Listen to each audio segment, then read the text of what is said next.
तो बच्चों अब हम पढ़ रहे हैं अध्याय 10 लंका में हनुमान। जब लंका में हनुमान लंका जाने के लिए उन्होंने वहाँ से उड़ान भरी। जब जामवंत ने हनुमान को उनकी शक्ति याद दिलाई तो पर्वत की चोटी पे खड़े हुए हनुमान ने समुद्र की ओर उड़ान भरी। और जामवंत जी ने जब उन्हें उनकी शक्तियाँ याद दिलाई तो हनुमान जी ने वहाँ पर्वत से खड़े होकर लंका की तरफ उड़ान भरी। रास्ते में राक्षसी सुरसा मिली। रास्ते में उन्हें राक्षसी सुरसा, जो एक बहुत ही भयानक राक्षसनी थी और समुद्र के अंदर रहती थी, और वहाँ से जितने भी निकलने वाले पशु पक्षी थे उन्हें वो पशु पक्षी जो भी उड़ते थे उन्हें वे खा जाती थी। जब हनुमान वहाँ से उड़ रहे थे तो उसने हनुमान को भी पकड़ लिया, लेकिन हनुमान जी ने अपना विशाल रूप धारण किया, जिसे देखकर उसने भी बहुत बड़ा मुंह खोला, लेकिन जब तक वो मुंह बंद करती तब तक हनुमान उसके मुंह से निकलकर बाहर आ गए। वे हनुमान को खाना चाहती थी, लेकिन हनुमान उसके मुंह में घुसकर वापस निकल आए। हनुमान जब सागर पार उतरे तो उन्हें सोने की जगमगाती हुई लंका दिखाई दी, और जब वे सागर को पार करके वहाँ खड़े हुए तो देखा कि वहाँ तो सोने की लंका बिल्कुल जगमगा रही थी। कूदते फादते राजमहल में पहुँचे, परंतु उन्हें वहाँ किसी भी कक्ष में सीता जैसी कोई स्त्री नहीं दिखाई दी। और जब वे वहाँ कूदते फादते दौड़ते हुए वहाँ गए तो उन्हें किसी भी कक्ष में कहीं भी सीता के समान दिखने वाली कोई स्त्री दिखाई नहीं दी। तभी उनका ध्यान अशोक वाटिका की ओर गया, और फिर वे अशोक वाटिका की ओर गए। वे निराश होकर एक घने पेड़ में छिप कर बैठ गए, और वहाँ वे निराश हो गए थे क्योंकि उन्हें सीता जी कहीं भी दिखाई नहीं दी। और जाकर वे अशोक वाटिका में एक बहुत ही घना सा पेड़ था, उसके ऊपर जाकर चुपचाप छिप कर बैठ गए और इधर उधर देखने लगे। जब उन्हें राक्षसियों के बीच एक स्त्री बैठी दिखी तो हनुमान उन्हें देखते ही पहचान गए, ये सीता माँ है। और वहीं पेड़ के नीचे राक्षसनियों के बीच में सीता माता बैठी हुई थी और वो उन्हें देखकर पहचान गए। तभी वहाँ रावण आया और सीता जी को अनेक प्रकार के लालच देकर अपनी रानी बनने के लिए कहा, परंतु सीता ने उसे समझाया कि राम की शक्तियाँ अपार हैं, उन शक्तियों से वह डरे और उन्हें राम के पास पहुँचा दे, अन्यथा उसका सर्वनाश हो जाएगा। रावण वहाँ आकर सीता को बहुत से लालच दे रहा था कि वह लालच में आकर उनकी पत्नी बन जाए, पर सीता जी ने उन्हें समझाया कि उनके राम के पास में अपार शक्तियाँ हैं और वो अगर उन शक्तियों का प्रयोग करेंगे तो तुम्हारा सर्वनाश हो जाएगा। यहाँ हनुमान जी सीता माता से मिलते हुए रावण सीता के वचन सुनकर क्रोधित होकर वहाँ से चला गया, और जब रावण ने सीता के ये वचन सुने तो वो गुस्सा होकर वहाँ से चला गया। हनुमान ने पेड़ पर बैठे बैठे राम कथा प्रारंभ कर दी, और हनुमान ने वहीं पेड़ पे बैठे बैठे राम की कथा प्रारंभ कर दी और सीता जी को प्रणाम कर अंगूठी देकर स्वयं को राम का दास बताया। और फिर वे सीता जी से मिलने नीचे आए और उन्हें राम की अंगूठी देकर उन्हें बताया कि मैं राम का सेवक हूँ, दास हूँ, और राम का संदेश पहुंचाया, और राम ने जो संदेश भेजा था वो उन्हें पहुंचाया। सीता जी ने राम तक संदेश पहुंचाने के लिए कहा, और सीता जी ने भी हनुमान से कहा कि राम तक ये संदेश पहुंचा दें कि मैं यहीं पे हूँ, और वे यहाँ से उन्हें लेकर जाएं। हनुमान सीता जी से विदा लेकर चल पड़े। हनुमान ने लौटते समय रावण के उपवन को नष्ट कर दिया। जितने भी वहाँ बाग बगीचों में पेड़ पौधे लगे हुए थे वो सभी उखाड़ फेंके, नष्ट कर दिया, और रावण के पुत्र अक्षकुमार को भी मार डाला, और रावण के छोटे पुत्र अक्षकुमार का भी वध कर दिया। मेघनाथ ने हनुमान को बांधकर रावण के सामने दरबार में उपस्थित किया, और मेघनाथ जो रावण का बड़ा पुत्र था उन्होंने हनुमान जी को बांध लिया था और रावण के दरबार में प्रस्तुत किया। हनुमान अपना परिचय राम का दास बताकर देते हैं। रावण हनुमान को मारना चाहता था, परंतु विभीषण ने कहा कि दूत को मारना अनुचित है, कि किसी भी दूत को, जो दूत होते हैं उन्हें मारना सही नहीं है, और विभीषण जी ने ये मना कर दिया। इसलिए रावण ने हनुमान को बांधकर उनकी पूंछ में आग लगाने का आदेश दिया, और रावण ने कहा कि इसकी इतनी बड़ी पूंछ है, इसमें आग लगा दो। यहाँ बच्चों बताया गया है कि किस तरीके से हनुमान की पूंछ में आग लगा दी गई थी, और आग लगाने के बाद में हनुमान ने उछल कूद करते हुए सारी लंका में आग लगा दी, और हनुमान ने उस आग लगी पूंछ से पूरी लंका को जला दिया। दूसरे तट पर हनुमान ने संक्षेप में, और वे दूसरे तट पर जहाँ से आए थे वहाँ पर वापस पहुँच गए, और संक्षेप में बहुत ही कम में, मतलब विस्तार से ना बताकर बहुत ही संक्षेप में बताया कि लंका की घटना की जानकारी दी, और सीता जी का आभूषण, जो सीता जी ने अपना आभूषण भेजा था, राम को दिया और बताया कि वह आपकी प्रतीक्षा कर रही हैं, यानी कि आपका इंतज़ार कर रही हैं। लंका पर आक्रमण की तैयारियां शुरू हो गई, और इस प्रकार से जानकारी मिलने के बाद लंका पर आक्रमण की तैयारियां शुरू हो गई। अध्याय 11 लंका विजय, और किस तरीके से सभी लोग आपस में बैठकर बातचीत कर रहे हैं, और ये तैयारियां शुरू हो गई कि हमें वहाँ किस तरीके से पहुँचना है। लंका पर आक्रमण करने के लिए वानर सेना किष्किंधा से दहाड़ती, किलकारियां भरती रवाना हुई।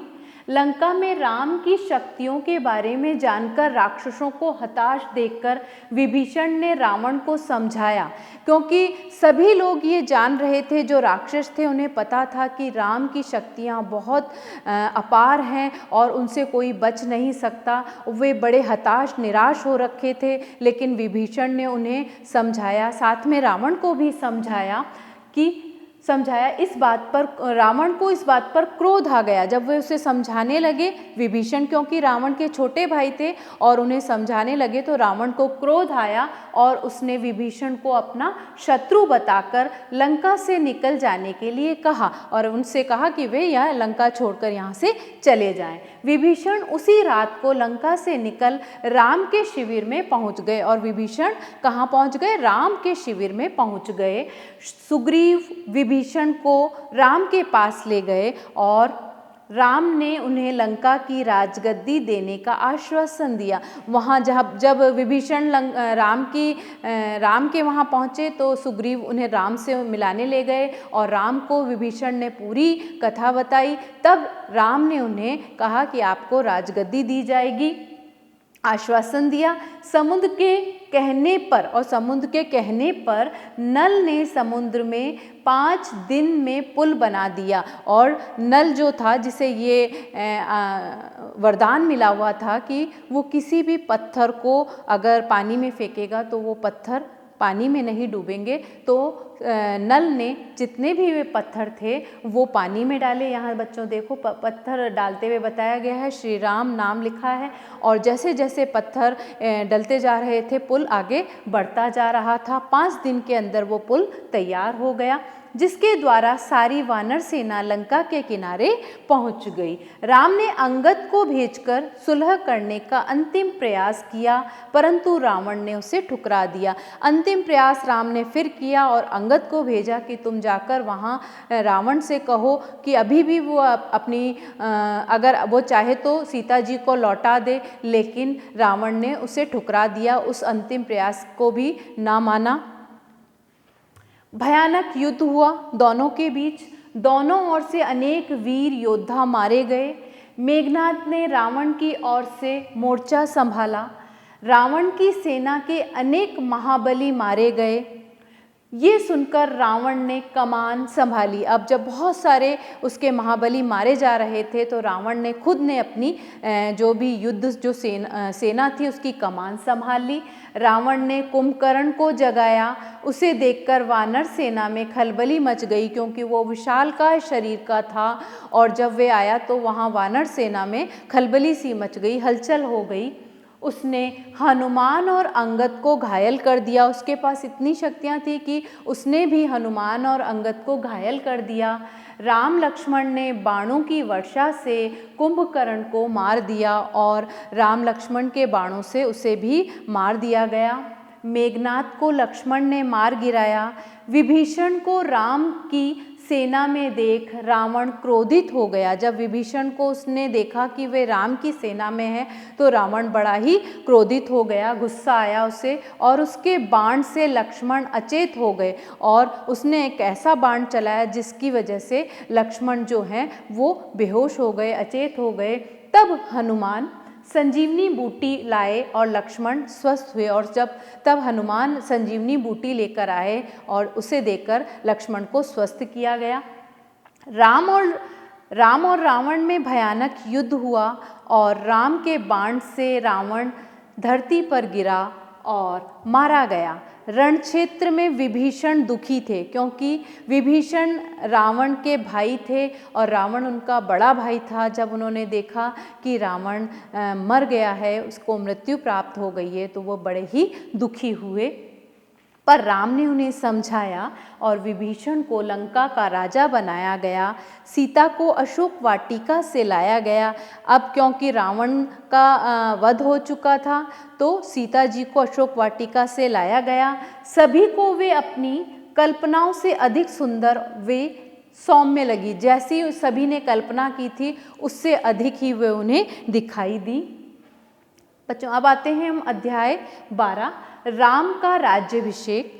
यहाँ किस तरीके से राम, सीता सभी बैठे हुए हैं, हनुमान है, लक्ष्मण, भरत दिया गया है। विभीषण चाहते थे कि राम कुछ दिन लंका में रुककर विश्राम करें, कि भाई इतना भयानक युद्ध हुआ, इतने समय से राम परेशान थे तो कुछ समय आराम करें। लेकिन राम 14 वर्ष पूरे होने पर अयोध्या पहुंचना चाहते थे। वे पुष्पक विमान में सवार होकर चले। राम सीता को मार्ग में पड़ने वाले प्रमुख स्थानों के बारे में बता रहे थे। वे पुष्पक विमान में बैठकर आकाश के द्वारा जा रहे थे और राम ने सीता को जो रास्ते में जितने भी स्थान आ रहे थे उनके बारे में बता रहे थे। अयोध्या जाने से पूर्व राम ने हनुमान को अयोध्या भेजा। जब वे अयोध्या के लिए निकले थे तो सबसे पहले राम ने हनुमान को अयोध्या भेजा। वे हनुमान द्वारा अयोध्या का हाल जानना चाहते थे और भरत का मन भी जानना चाहते थे कि कहीं इन 14 वर्षों में भरत को सत्ता का मोह तो नहीं हो गया कि इतने 14 साल से मैं वनवास हूँ, ऐसा तो नहीं कि भरत को भी सत्ता का मोह आ गया हो और वह अपने आप राज्य चाहता हो, राज्य कर रहा हो। हनुमान ने नंदीग्राम, क्योंकि भरत अयोध्या में नहीं रहते थे, अयोध्या से कुछ दूरी पर नंदीग्राम नाम की जगह थी, वो वहीं रहते थे, तो हनुमान ने नंदीग्राम पहुंचकर भरत को राम के आने की सूचना दी। भरत सूचना पाकर प्रसन्न हुए और हनुमान भरत से विदा लेकर राम के पास लौट आए। और जब हनुमान ने भरत को बताया कि राम वापस लौट रहे हैं तो वो अत्यधिक प्रसन्न हुए और उनकी प्रसन्नता देखकर हनुमान ने भरत से आज्ञा ली और वे वापस राम के पास पहुंच गए। अयोध्या में उत्सव की तैयारियां होने लगी। राम का विमान नंदीग्राम में उतरा। राम ने भरत को गले लगाया और माताओं को प्रणाम किया। भरत राम की खड़ाऊ उठा लाए और राम को पहनाई। राम, लक्ष्मण और सीता ने नंदीग्राम में ही तपस्वी वस्त्र उतार कर राजसी वस्त्र पहन लिए और अयोध्या नगरी में प्रवेश किया। क्योंकि जब वे वनवास के लिए निकले थे तो उन्होंने तपस्वी वस्त्र धारण कर लिए थे और जब वे वापस आए तो नंदीग्राम में ही जो जगह थी जहाँ भरत रह रहे थे वहीं पे उन्होंने उन वस्त्रों को उतार कर राजसी वस्त्रों को धारण कर लिया। राजमहल पहुंचने पर मुनि वशिष्ठ ने कहा कि सुबह राम का राज्याभिषेक होगा। रात के समय समस्त नगर में दीपोत्सव मनाया गया, यानी दीपावली का जो पर्व है वो मनाया गया। अगले दिन राम का राजतिलक किया गया। राम और सीता सोने के रत्न जड़ित सिंहासन पर बैठे तथा लक्ष्मण, भरत और शत्रुघ्न उनके पास खड़े थे। यहाँ दिखाया गया है बच्चों चित्र में। हनुमान नीचे बैठ गए। माताओं ने आरती उतारी, सबको उपहार दिए गए। सीता ने अपने गले का हार हनुमान को दिया। धीरे धीरे सभी अतिथि विदा हो गए। जितने भी अतिथि उनके साथ आए थे वे सभी विदा हो गए तथा हनुमान राम की सेवा में ही रहे और हनुमान ने राम की सेवा में ही रहने का निश्चय किया। राम ने लंबे समय तक राज किया। उनके राज्य में किसी को कोई कष्ट नहीं हुआ और राम जी ने लंबे समय तक राज किया। उनके राज्य में किसी को भी किसी भी प्रकार का कोई कष्ट नहीं था। सभी का जीवन बड़ा ही सुखमय रहा। तो बच्चों आज हमने पढ़ा है बाल राम कथा, जहां हमने 12 अध्याय पढ़े हैं, जिनमें से कुछ अध्याय हमने पहले पढ़े थे और 6 से लेकर 12 तक के अध्याय हमने अभी पढ़े, जिसमें बताया है कि किस तरीके से राम का जीवन चला और कैसे उन्होंने वापस से राजकाज संभाला। तो मुझे आशा है बच्चों आपको ये पाठ अच्छे से समझ में आया होगा। धन्यवाद।